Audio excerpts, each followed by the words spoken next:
It's important to understand that there's a lifetime to money. Money is not meant to be consumed. Money is meant to reproduce. As in, when money comes to you, you should use it to generate more money. You need to treat money like a fruit, which has edible area as well as a seed portion. When you shift your mindset and treat your income as a fruit, keeping a portion of your earning for expenses and a smaller portion as seed for investments, it's a simple, small combination, but it's the foundation for long-term wealth creation. So imagine yourself as a wise farmer, sowing a portion of your income as seed to ensure a bountiful harvest in future. Don't fall into the trap of treating your income as 100% consumable. You are indulging in immediate gratification. Instead, embrace the mindset that has helped millions of people, sowing and reaping, where you allocate a portion of your earning as seed for the future.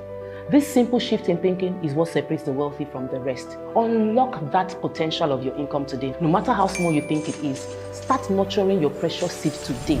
Plant it wisely with a reputable company like ours and Partial. Nurture it patiently and watch it grow into a bountiful harvest of financial success.